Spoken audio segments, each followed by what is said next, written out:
Hey cuties, PeachY here, welcome back to a new video, and in this video we have some monster news to talk about. From brand new stock photos of the Skullector Emily Corpse Bride doll, new first real-life look at the ComicCon Twyla Sweet Screams doll, official information on the upcoming restock for real drama, brand new pictures of the Monster High KATSEYE custom dolls, and more. So stay tuned, subscribe, and let's get into it. So let's start off with the real drama restock or re-release drop, which first happened for Mattel Creations Germany and UK websites on July 21st. And from what I've heard, it wasn't good. It didn't go well. Apparently, Cleo Denial sold out in minutes. And when I checked the Mattel Creations Germany website, because I thought maybe, okay, they could ship to me because I live in Switzerland, they only had a couple listed. They didn't even have all 5 listed of the dolls. So it seems kind of like a weird drop, to even have specific, I guess it's a good thing to have Mattel Creations specific Germany website and then for UK specifically, because then it ships quicker. I'm not sure. Maybe the prices are better too, but they didn't even have, again, all 5 on the website. So I'm just like, okay, really feels really random. But I've also seen people find these in person, like in Smith's Toys, and the listings are also already up on Smith's Toys website in Europe. So it seems that these are, they're on the verge of officially dropping. And I even saw on Amazon, Amazon Germany, UK, I keep looking for the listings, and most of the time they're unavailable. But I think 4 of them were available at once, and then Dracula sold out, and then I actually secured Laguna and Frankie. But still, it's kind of a whole mess. But I guess officially, on the Instagram post that they shared, Monster High, they wrote that on August 30th that they would be dropping on Mattel Creations, the US website, and then they would also be dropping basically on that date everywhere, officially, in all European countries, in all retailers. And so I guess the official release date is August 30th, which is still a way to go. It's still a month, more than a month away. But again, I guess just keep looking at the Amazon listings, which you can find easily on youloveit.com, because again, it seems at least for the European Amazon websites, sometimes they come in stock, sometimes they go out of stock. And I saw once that the official release date for Cleo was apparently July 31st. So it seems that definitely in the European Amazon websites, some of these, I guess all 5 will become available sooner than the Mattel Creations official release date at the end of August. So again, kind of just messy, but it's not new. The first release of Real Drama was messy, as we all know. So yeah, if you're on hunt for these, just check out your website, Smith's Toys. If you live in the US, check out the listings. Target apparently also had the listings. They're not available, they're not in stock right now, but again, also Target has them in listed. So I'm gonna say that they're gonna come earlier than the end of August, but let's see. Next, thanks to Maria de Jesus on Facebook, I guess she somehow got her hands on the brand new Twyla San Diego Comic-Con exclusive doll. So here we have, first real life looks at the Twyla doll, the packaging as we had previously seen on the stock photos and videos. It's pretty large, the packaging, but I guess because it's a Comic-Con exclusive, by the way, she will be available online, not just in person. So thankfully, if you can't go, don't worry, you will be able to get her online as well on Mattel Creations. But the packaging, I guess because she is a special release, that's why it's a larger packaging. Even though the previous releases, I don't feel like their packaging was ever this large, just kind of unnecessarily large. It just feels very wide and just very boxy for no reason, because the doll is very nicely displayed, I have to say. I do like the packaging design, the actual artwork and illustrations. Obviously it's very shiny as well, but I just I feel maybe they were just trying to overcompensate with the packaging to make it feel like a more deluxe doll than it really is. Then the actual doll, speaking of, you can really see that she's really drowning in this tulle dress. I think the vision was the right direction, but cotton candy vibe, I'm not really sure I'm getting that here. It's more like she's just drowning in a ton of layers of tulle and fabric, and the face is great, the hair is cute, the hair is giving cotton candy, so that's well executed. The shoes also, just really just the dress. The dress is the only thing that I'm not really, it's not really speaking to me. I don't know. How do you feel about the dress? Is it too big? Do you like it? Do you think it gives con candy vibes? Yeah, I think it's just a little bit of a shame because, you know, she's expensive, and I just feel like for most people, they're probably not going to like her because of the dress. But the face is great. The hair is fine. You know, like the shoes are nice.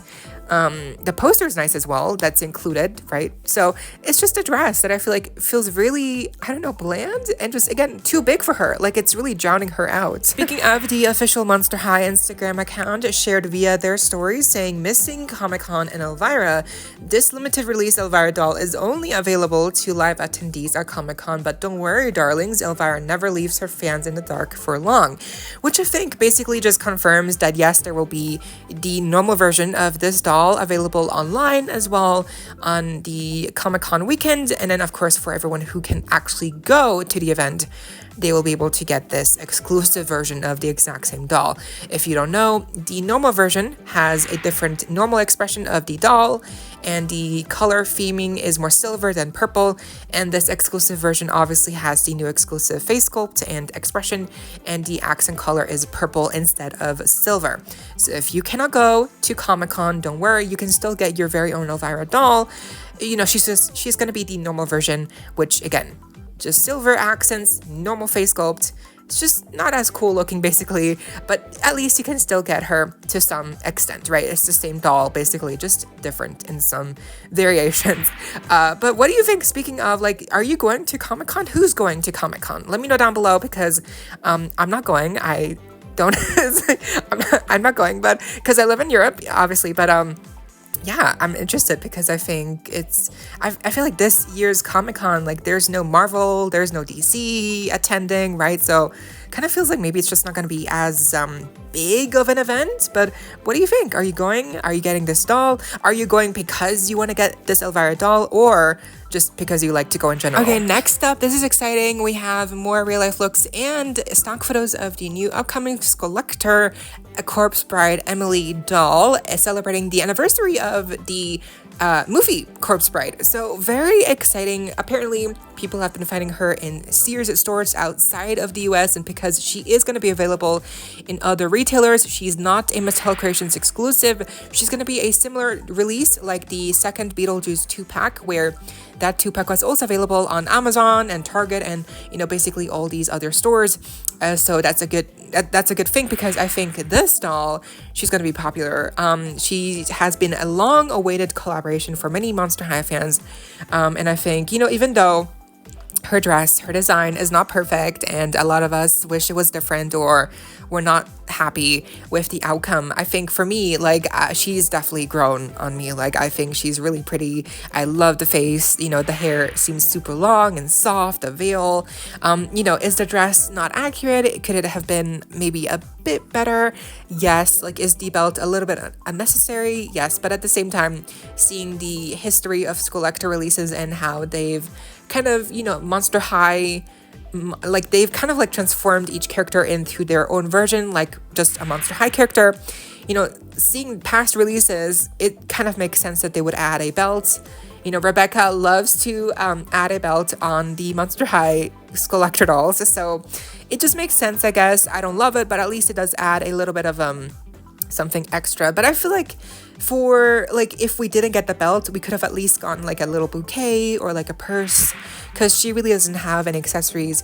She just has, it's just a doll and that's it. Like, you're not getting anything else. So I do think like there could have been maybe more accessories, or, you know, maybe a 2-pack with Victor would have been wow. But I don't blame Mattel for not making it into a 2-pack, because I do think Emily will sell better than if it was a 2-pack, you know, because I think most people just don't really care for boy dolls, unfortunately, but that's, so, you know, just how it is. So again, I think she's grown on me. She's gonna be very likely she will be dropping on August 7th, apparently, on Mattel Creations first, and then of course again she will be dropping on other retailers, of course, and she's not limited. I'm pretty sure there's gonna be enough stock of her for sure, so don't worry, it should not be a difficult release, which is great news, because again, I definitely want to get her, even though again the dress is not like 100%. Still, like, the face is really accurate. Like, the face came out really nice. The exposed rib bone, like the rib cage, right? That's insane detail. Like, that's amazing. And I kind of feel like they probably put in the budget into that detail over maybe giving her a purse or something else. So like, I see where they had to kind of like divide the budget, because I do see that there's a lot of good details here that I think if they didn't, like, if they gave her a purse, or if they, gave her more detailed of a dress, then like I think the rib cage would not have been able to create a whole new mold for this doll specifically. But like, I love the earring, like being the worm, right? And then the shoes having, obviously the shoes have object heels, but at least we have the dog, what's his name, Sparky, right? So really just cool references, nice details overall. I do feel like she's missing an accessory like a bouquet or a purse. I mean, even Megan came with a purse. Like, I think most Skullector releases at least come with some kind of a bag or a purse. But even, like, yeah, it's just kind of shocking that with this one, not even like they didn't even have the budget left to give her some, like, a little bouquet, like just a recolored bouquet piece from Barbie or whatever. It just really shows that maybe they really had to divide the budget into the face sculpt, the ribcage body sculpt, like, modifications and stuff. But I think overall I'm happy, and again, she looks so good. Like, what do you think? She also has a unique doll stand, so very exciting. And lastly, yes, we have some new pictures of the Monster High Catseye collaboration custom dolls, and also some concept art done by Oliver Iske and posted on Instagram, showing off the initial kind of like, I guess, designs for the outfits and faces, and wow, they look amazing, and he did an amazing job at capturing their likeness and I guess what ended up being the outfits for all of the members. So this, wow, looks amazing. Also, you'll see that we have now confirmed what face sculpts each of the girl members are using in their unique dolls for previous releases. So, I wasn't sure for some of them, but now it's officially like we know for sure like which face sculpts they used for each of these dolls, which is really amazing, because you can definitely see like how they're able to completely retransform a face sculpt, and it looks completely different. Like, I didn't even like, catch that some of them were like Abby or like Jennifer. Like, it didn't, wow, it was. And like Manon's face sculpt, hers is actually Venus. That's so perfect. But like, I thought it was Laguna because of like the thin ears. No, it's Venus. So I mean, it makes sense, but like now it's like, wow, it's just really amazing how they were able to again reutilize these face sculpts and just apply the likenesses of the actual each member, and give them their unique facial structure, and just with the face paint alone, it's really amazing. It's amazing work, because they obviously look great, and it's really fun to see even more pictures. And I think it's very likely that, I'm not sure. I mean, is it likely we'll get them like mass produced? Maybe not, but like as a collector release, yes, I do think so. Maybe a collector release could happen for these dolls, like as a 6-pack on Mattel Creations, because I do think, Mattel has to have seen, and like Monster High Mattel, they've gotta see the demand by now. Like, we're all begging for the dolls to be released, like in the comments, there's so much fan art now of all the members, like in their Monster High alter egos, like it's just, everyone's talking about it, the collaboration. So I think Mattel sees the potential here, and I think maybe it's just a matter of time until we get a confirmation that they will be, I don't know, like, again, mass produced. I don't know, I'm not sure, but like a collector release, yes. Overpriced, yes, for sure. But hopefully they would still include most of these amazing details that we can see here on these custom dolls. Either way, I mean, we just have to appreciate them for what they are, which they're just really gorgeous Monster High celebrity dolls, which is just, yeah, they look amazing. And I think my favorite is still Mano, because, her sea monster from the Mai Wata, right, from African lore, mythology, like that's just amazing. Like with the water details around her legs and the pearlescent shine. I love Sophia's manangal. People were pointing out that, you know, it would have been cool if she could have also, like, you know, because we just got Corazon in G1 with a brand new body type where, you know, you could actually detach the torso from the lower body portion. And, you know, here, obviously, we don't get that feature because these dolls are based on the G3 body sculpts, which is also interesting. Why did they give them the G3 body sculpt here and not G1? It was definitely done on purpose, but I'm not sure why. I mean, G1 could have just as been, you know, worked just as fine, right? But they chose to go with G3. So I bet you that also has that's also for a reason, for sure. Like probably because they wanted it to be like synonymous with G3, this collaboration, and not G1. Still interesting. But yeah, I think they're all really fun dolls, and they really do capture the likeness and the outfit from all the girl group members. But what do you think, and who's your favorite, and what would you be willing to pay for like a collector release of these 6 dolls? But yeah, that was all of the Monster High news we had for today. What do you think? Let me know down below. I hope you all enjoyed. Leave a like, share, comment, subscribe, hit the notification bell, and please consider becoming a member today to support our channel if you're able to. The link to join is down below. There's a couple of perks and different tiers as well, only if you're interested, and of course so you don't miss out when I post more content like this coming your way and keeping you up to date with all the doll tea you love. Stay safe, be kind. I hope this next time. Stay peachy. Kisses.